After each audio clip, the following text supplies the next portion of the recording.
You're listening to The Real King with Joe and Heidi King.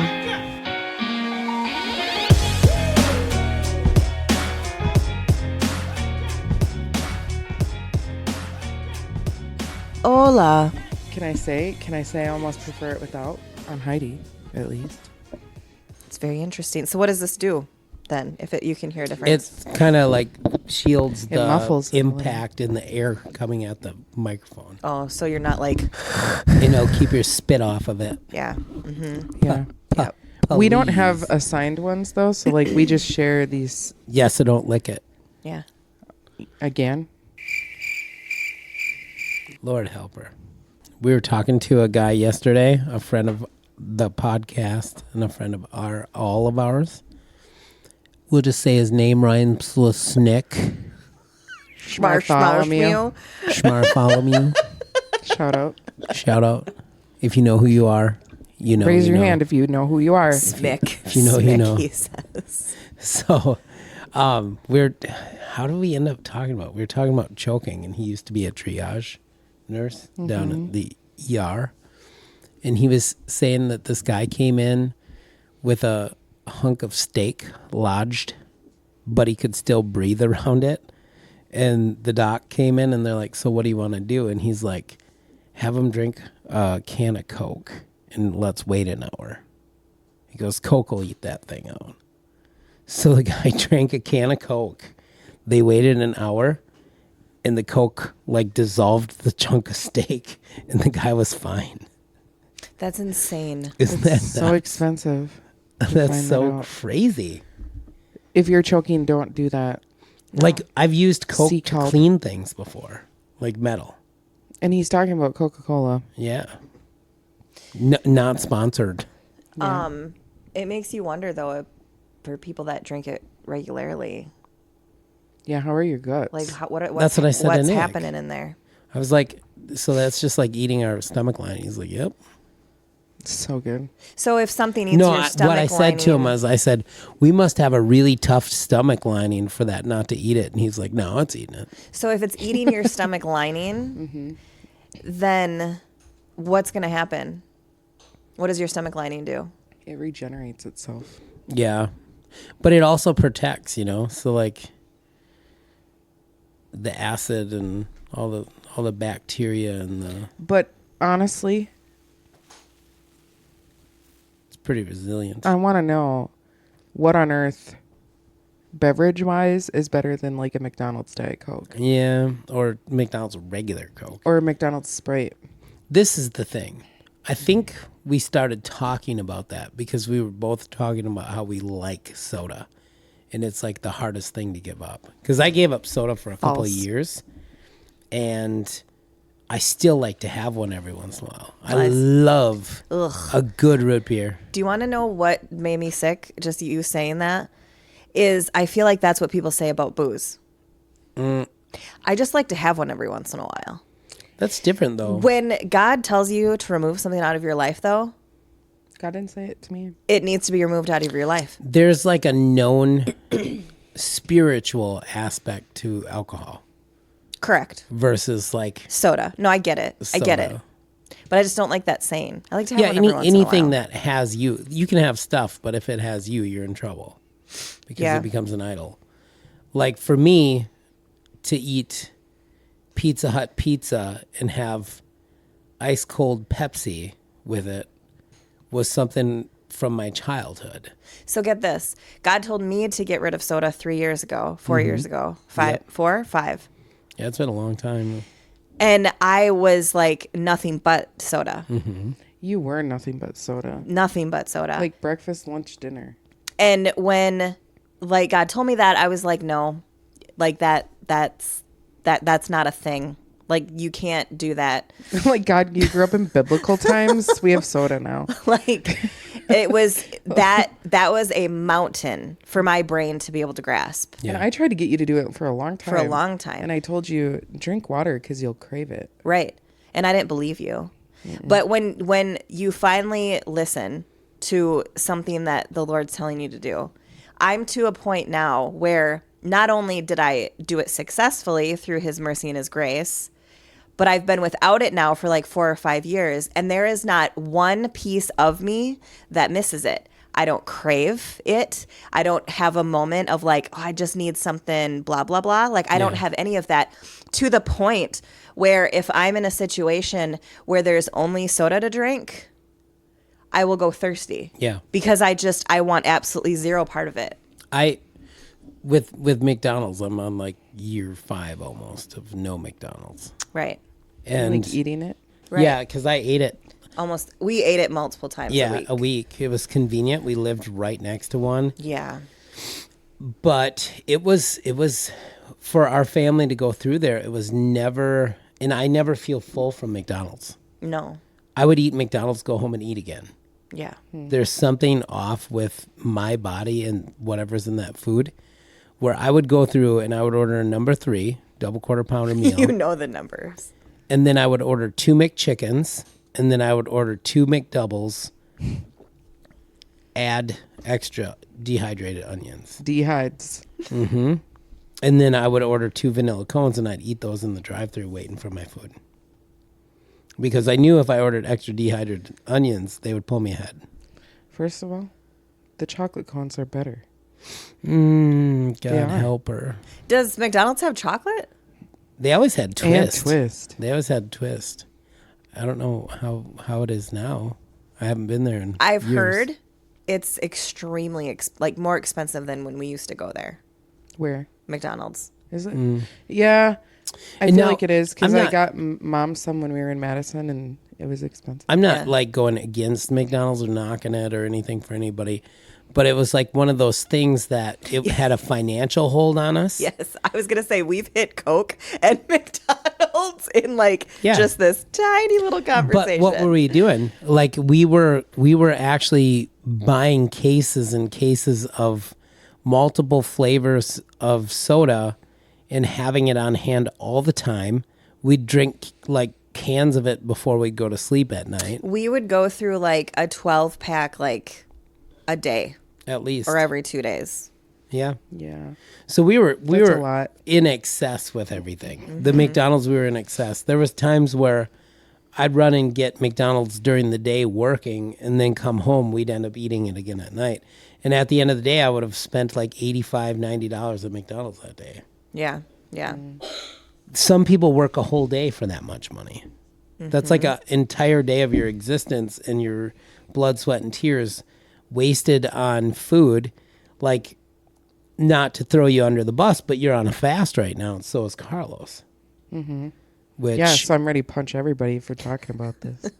which when we came in and we were talking about different things, you brought up, like with what you're going through and the journey you're on, how one of the things that was a temptation and thought to you today was like a Boneless chicken wing. Yeah.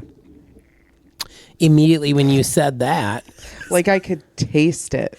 Yes. when you said that, The all my texture. mind went to was the McDonald's chicken nuggets. The preformed. They all have like that shape to them. I've never loved the inside, but I love the breading and when it's crunchy around the edges. Mm-hmm. And then I love their sweet and sour sauce. So I'd always dip those. So like when they'd have a sale, I'd get like 2 20-piece nuggets. And I'd just sit and eat those. It was like 2 20-piece In the nuggets drive-thru for while like he's waiting for the $6. rest of his Okay, so toast. I just was reminded of Tom. Yeah, he would eat bread He while could he was have a waiting for whole. his toast to He toast. could have a whole, and you could have a whole meal of toast. Yeah. I love toast. You have toast. You make toast while you're waiting for your other toast to toast. You bread those. He You would- eat those appetizer He toast. would tear up little Then- pieces of uncooked Hold bread on, and eat those while I was waiting for the toast to toast. because like you toast the first two, Mm-hmm. then you have an appetizer slice. But while then you're having the Yeah. two toasteds I so do that. with butter, you're toasting the other two to eat with your eggs, Yeah. and then that's your dinner toast. I'll be But buttering then- and putting strawberry preserves on a piece No, of toast. because eating then it. you do when you're eating your dinner toast, you toast two more. Yeah. That's your dessert toast. And you can go, you could go peanut butter, you could go cinnamon sugar, Apple butter. you could go apple butter, pumpkin butter. God, You I could haven't go, done cinnamon sugar in a long time. yeah. See, you got to start eating like you got the stomach flu. You know. You know what I do? Yum. We do often, like after Bible study or something late, where there's nothing open anymore because the pandemic shut everything down. So nobody's open after a certain time anymore. I kind of like it that way. Like sometimes we'll just I go don't like home the pandemic. and but- we'll fry over easy eggs. Yeah. And we'll make toast, and then I'll There's eat it something open about face. eggs and toast. Yeah, Dude, I don't know what it is. It's just egg Sammys. yep. Something about it. So Probably the healthiest choice. There's right also before something bed, too. about macaroni and cheese and hot dogs. for you. Yep. yeah, you lost me. on Actually, that if I made those hot dogs that I make all the time now, the beef ones with that, Is that the kind that you can eat? Yeah, she eats those. Yeah. Yeah, they're one. Yeah, they have to G-free. be the beef. Yeah, these are the ones that we do. For Give me a like good the- Nathan's dog. You know. See, and Have we ever had any of those? Yeah, those are the ones you always throw away because they cook funny on the outside. Nathan's, you pretty much have to boil. I don't even know what Or occurred steam. today between a conversation between your mother and somebody, but all I heard was she like said, "Yeah, watch out for Heidi though, because she dumps everything." And I was like, "Whoa!" That's not untrue. I threw away Joe's Garlic, my special barbecue barbecue sauce. sau- Yeah, it was like a $15 bottle of barbecue sauce. She read the expiration date and was like, "Bye. I will eat that barbecue sauce." expire, Heidi. Sauce doesn't Not that. Not that. Well, was it a Best Buy date or a expiration? it was date? that Best Buy date. Oh, Best if used by. dang. Like, I'm okay with throwing away things that need to be thrown away, but some things just like there was enough vinegar in that I don't think it would have mattered. You know? I did do part of a Bible study like 2-3 weeks ago about how you told me that one day I'm gonna get to heaven and my mansion's gonna be full of all the chicken breast that I found. Yes.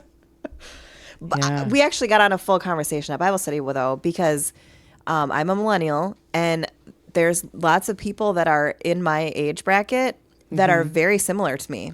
Yeah, it's weird. And we all look at expiration dates, and if something's been in the fridge for more than 3 or 4 days, we are getting rid of it. You guys were groomed for it. We are groomed for it. Your That is generation correct. was also groomed for the thought that eggs are bad.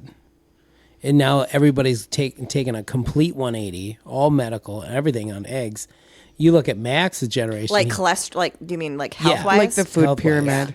So, yeah, that's pretty much been Debunked. Yeah. Max, yeah, Max is like eat 36 eggs and it'll be like sterile. well, I was really pushing him. I'm like, this is what I've always done, you know, for like to do healthy snacks. And then like when I lose weight, it's usually because I'm eating like that. And he ended up researching it and finds like a article on how they used to have burn victims in like burn units eat like 30 eggs in a day. yeah.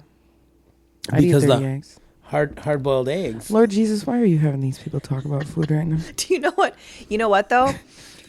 You just said I'd eat hard-boiled eggs. Do you remember? I would eat all Do you remember anything. our 40 day when like every episode of the podcast was Yes. like I'd eat Yeah. that. Yep. I'd have that. And we're on like what, day 12 I'd right do now? that. Yeah. You know what I'd though? eat the paint off the walls, honestly. Fasting is not for the faint of heart. No. And you can't truly understand what things that your mind, your body, your spirit, your emotion, your physical, but like everything, you can't understand it until you've actually walked through it. There was like Yeah. 4 days this week where God had me fast the majority of the day. So I didn't eat until like late afternoon when I got home and into dinner. And even like a partial fast during the day, if you're used to doing things a certain way, can be kind of a little mountain. Because it's like those are the days where you're gonna be tempted those days, you know. And That's the point, is when you drowned the flesh, you think about all this need and entitlement of the flesh to certain things, and you say, you know what, not today. Like, I'm giving this day to the Lord. I'm giving that part of my life to the Lord. Yeah. I'm going to sacrifice that on the altar, right? We were just talking about worship before we started, and how if you leave a worship service and say, you know what, I didn't really feel that, like the vibe in worship today was so off. Like, it just was, I didn't feel it. Yeah, like, it was you then. Yeah, and it's like, well, who were you worshiping? Yeah. The only person that's supposed to feel in worship is God.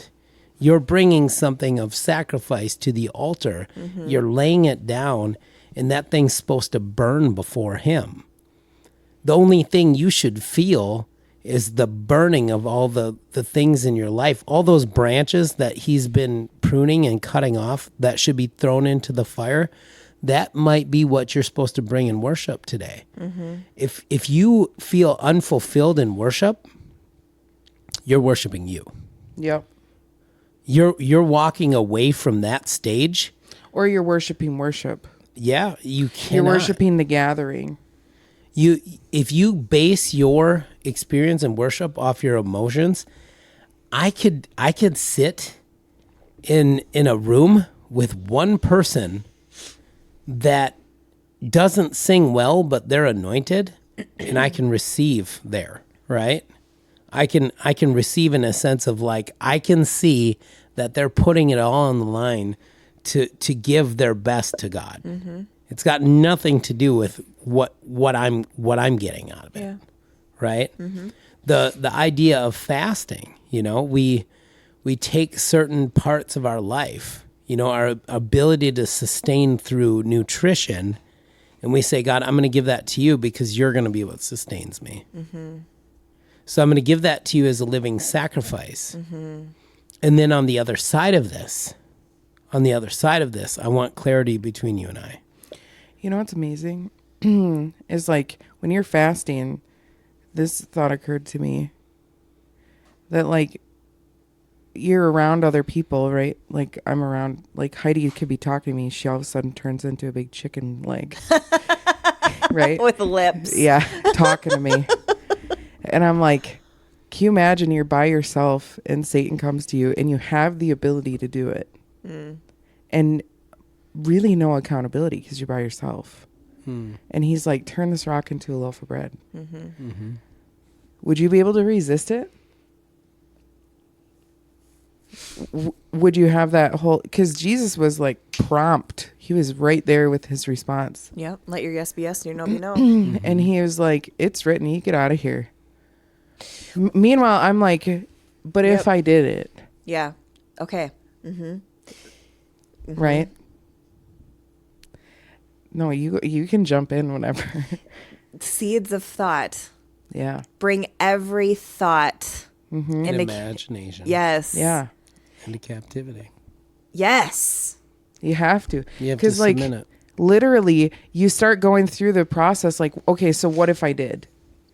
Right. Think about this. Like, who would know? Yeah.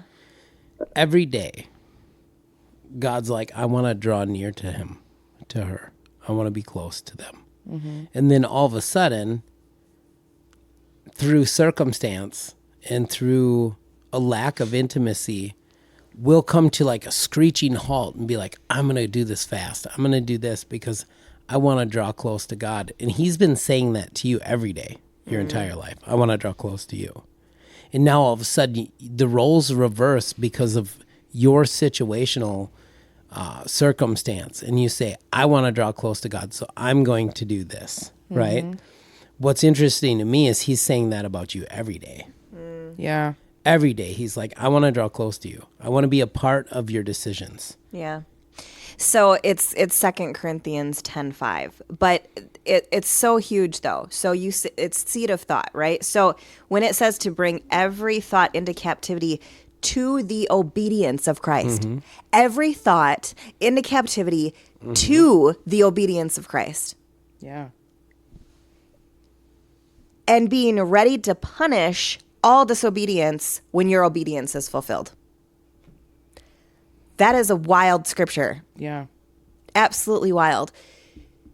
The areas that we get in trouble with in Christ is when we're always trying to figure out where the lines fall between the black and white so that we can stay in the gray. It's always trying to be in the gray of how much can I do so that it doesn't affect me negatively. Yeah. How far can I go so that I can have enough, but I don't receive bad repercussions from it? And we're always pushing the needle. We're always taking it too far all the time. I was having a conversation with somebody this week, and I said one thing that I truly love about my son is that God made him very black and white. Yeah. And he doesn't hang out in the gray. It's either right or it's wrong. Like, he's always been like that since he was a little child, and he doesn't mess around with the gray. But we live in a society where your yes is yes and your no is no. That's not a thing. No. Everything is, that's On a probably spectrum. okay. That's probably all right. We can see that. Oh, I can see it from that perspective. Oh, I understand. Oh, I agree with that. And it's just so gray all the time. Yeah. And it's causing our thoughts to be completely disobedient to the obedience of Christ. Yeah. When I was earlier this week, it's so funny you went there because earlier this week there was a moment where God was ministering to me about obedience. And if you go into 1 Samuel 15:10, it says, "Then the word of the Lord came to Samuel, saying, I regret making Saul king, for he has turned back from following me and has not performed my commands. And Samuel was grieved and angry with Saul. And he cried to the Lord all night. When Samuel rose early to meet Saul in the morning, he was told, Saul came to Carmel. And behold, he set up for himself a monument or a trophy of his victory, and passed on and went down to Gilgal. And Samuel came to Saul, and Saul said to him, Blessed are you of the Lord. I have performed what the Lord ordered. The Lord told him to go in and take out the Amalekites, like kill everything, kill the animals, everything, right? Yep. And Samuel said, What then means this bleating of sheep in my ears and the lowing of the oxen which I hear? And Saul said, They have brought them from the Amalekites, for the people spared the best of the sheep and the oxen to sacrifice to the Lord your God. But the rest we have utterly destroyed. All the sick ones, all the old ones, whatever they destroyed. And their intention wasn't bad per se, because their intention was to sacrifice them, But right? God had told. But he had already told them what to Yes. He had the Yep. obedience wasn't there. do. Yeah. So it's like you negotiate Yeah. As soon in as your mind. as soon as Saul said that, the next verse says then Samuel said to Saul, Stop. I will tell you what the Lord said to me tonight.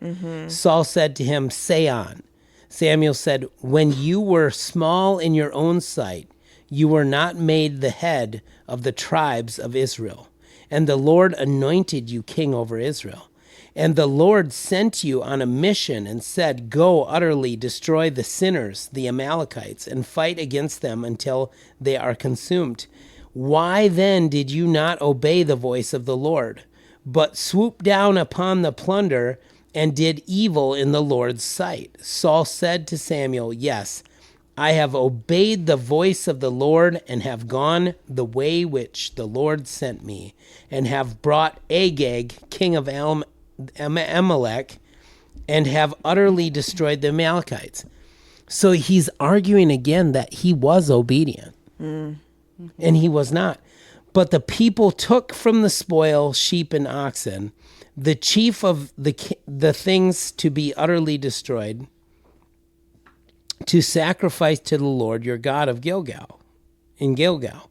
Samuel said, has the Lord as great a delight in burnt offerings and sacrifice as in obeying the voice of the Lord? Like, yeah, you think this is going to be good and it's going to be a sweet fragrance before the Lord. Do you really think that he delights in that, over obedience? Behold, to obey is better than sacrifice, and to hearken than the fat of rams. So to obey is better than sacrifice. Like, whatever you think you're going to put on the altar for him, You should have started with obedience. just your obedience is better. Yeah. And to hearken is better than the fat of rams. For rebellion is as of the sin of witchcraft, and stubbornness is idolatry, and teraphim, household good luck images. So stubbornness is as idolatry and teraphim, which are like low angels. Like, that's what the demons are. The fallen angels were teraphim. Their stubbornness is idolatry and teraphim, household and good luck images. Because you have rejected the word of the Lord, he has also rejected you from being king. And Saul said to Samuel, I have sinned, for I have transgressed in the commandment of the Lord and your words, because I feared the people and obeyed their voice. Do you know what this reminds me of? Is like when mom used to send us into the store as kids, and she'd give us like a 20, and she's done with this with Max too. She gives you a 20 and she gives you like 3 things that she needs to make dinner, and you go in and you get the things, and then you get up to the checkout and you're like, and she's like, don't spend any other money. I just need these 3 things. Hurry up and come out. Okay. And then you get up to the checkout and you're like, well, there's flowers here. And you're like, I have enough to get the stuff she said. Plus, I'm going to bless her. Yeah. And I'm going to get her this thing. Yeah. And then you go out and it's not as well received. Right. Because she's like, I told you to get 3 things. Because it wasn't obedient. And you're thinking, how is she not seeing my good intention Yeah, here? but I got this flower for you. Yeah. I got this Snickers bar for you. For you. And really, she would have felt more honored in the end had you just done exactly what she said, how she said to do it. Yeah. Rather than like, and your intentions aren't bad per se, but they're fleshly. Yep. Yeah, because in your mind, you're like, I know she's got the money for this. This isn't like going to break her to buy this other $3 thing. And Right. it will really be, I love her and I honor her. This will really be a blessing to her. Yeah. Isn't that funny? And in all actuality, it's actually reinforcing maybe a generational spiritual thing of poverty, to just blow money, to not steward well. It also is like, sometimes people are gift givers because it edifies them, Yeah. not the receiver. But you can't be a gift giver if the gift is not yours. You know what I mean? Yeah. Like, that happened to me one time where I was actually bringing finances to mom that was owed to her, and I stopped in a grocery store, and the lady in front of me couldn't pay for her groceries, and I had that $100 bill on me, and I paid for the lady's groceries. And there was like a spiritual thing that happened that was good. And I get to mom's house and she's like, hey, do you have that money?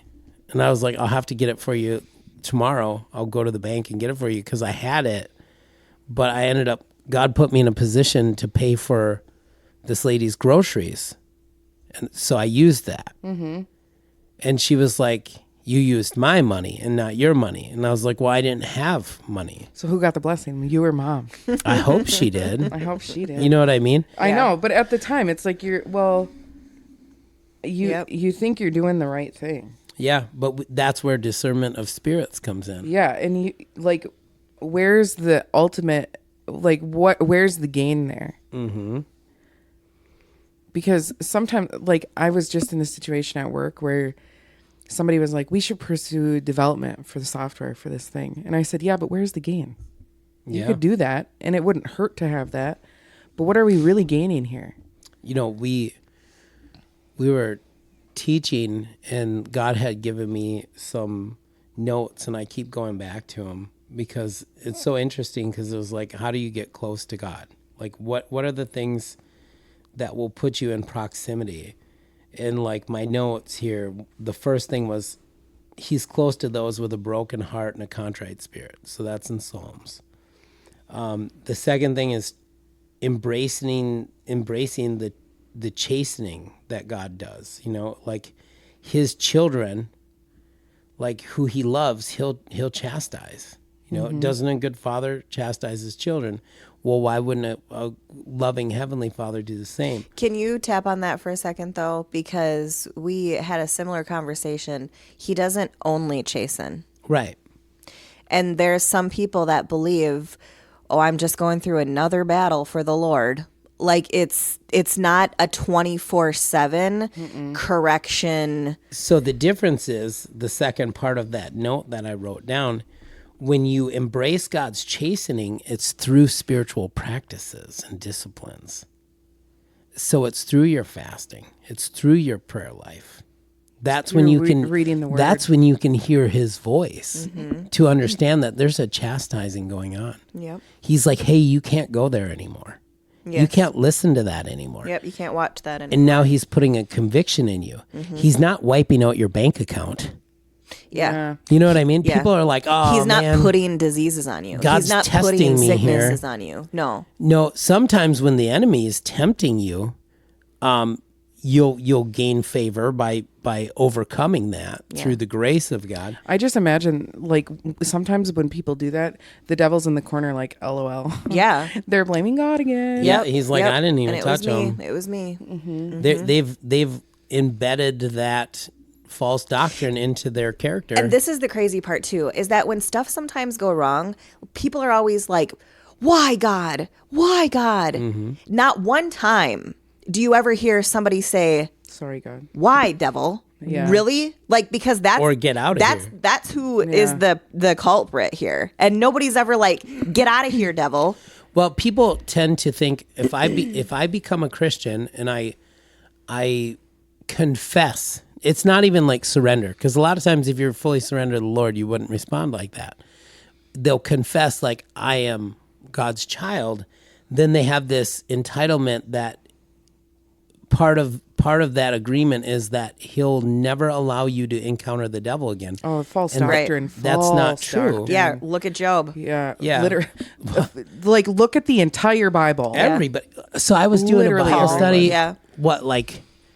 It was last week, and all of a sudden God started showing me like just some parallels, and all of a sudden I was in the shower and I was just kind of doing my own thing, worshiping, and all of a sudden God spoke to me and he said, you know, Samson spent time with the enemy. He spent like 19 years of his life with the Philistines because of an offense. David also spent years with the Philistines and even fought for them. King David. When he was on the run from Saul, Saul wanted to kill him. Yeah.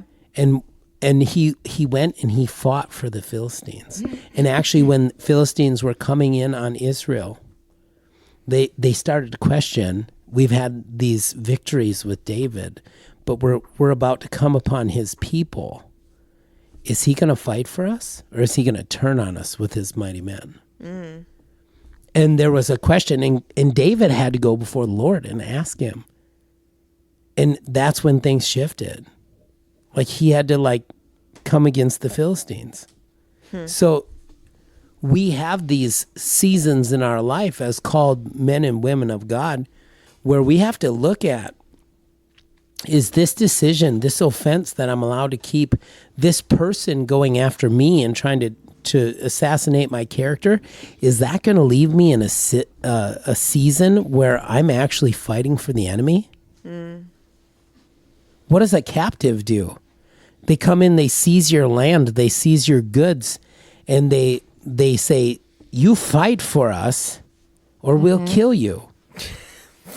Yeah. You know what's wild is like For some reason, I just heard that come out in a very different. Fight for us or we'll kill you.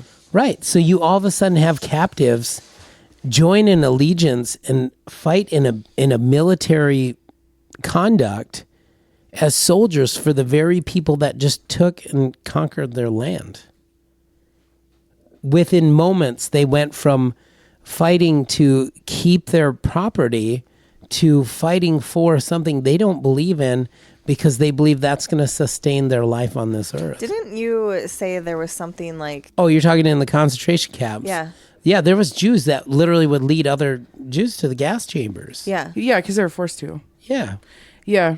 And they got, at the, like, Shoah hearings, like, they were convicted. Yeah. They were prisoners, but then, like, because they were forced to do that to stay alive and not get gassed themselves, then they were convicted of being sympathizers and co-conspirators, and they were thrown in the gulag and stuff like that. And it's like they spent their entire lives in captivity because they submitted to that. Yeah. There's pictures of people with the tattoo. Tattoos you can't have tattoos as a Jew. Yeah. Like, you can't even be buried in a Jewish cemetery if you have tattoos, if you're a Jew. Mm-hmm. And they would make other Jewish people tattoo other Jewish people. Yeah. And, like, knowing that it was such an abomination to tattoo another person like that. And, like, those people, it was like, that was their post. That's what they were assigned to do. That's another way to gauge or weigh out. Am I in a testing of God, or am I in an attack from the enemy? Because an attack from the enemy will attack your spiritual security. Mm-hmm. Like everything that you're called to do biblically, it's there to make you curse God and die. Yeah, if it's an attack from the enemy and not some place where it's God chastising you, it'll be an all-out assault on your spirituality. Mm-hmm. It will take you out of the presence of God. Okay, so say that again. So a good way to gauge out or weigh out whether it's an attack from the enemy, or if it's a spiritual chastising of God or your Father. Yeah, is an attack from the enemy will actually take it. It'll be a full out assault on your spirituality and what brings you close to God. On your relationship with God. God, when he talks about disciplining a child in a physical form for man, he talks about don't break your child's spirit. Mm-hmm.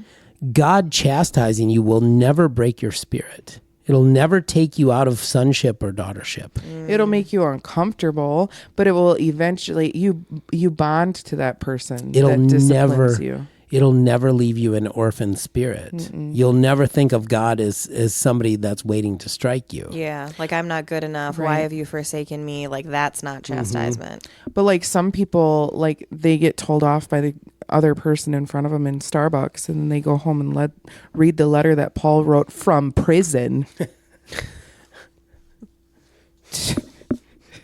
to try to bounce back from their attack.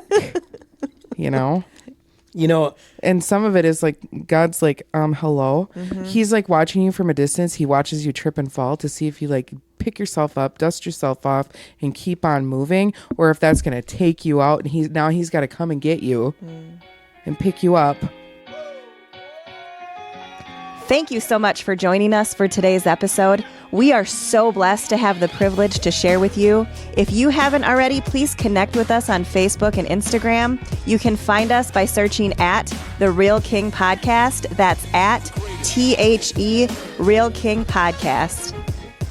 The Real King Podcast is recorded in Eau Claire, Wisconsin. It is hosted by Joe and Heidi King, who are joined each week by Christina Santamaria as a moderator and contributor.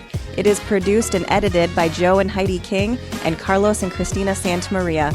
All content is under copyright and all rights are reserved.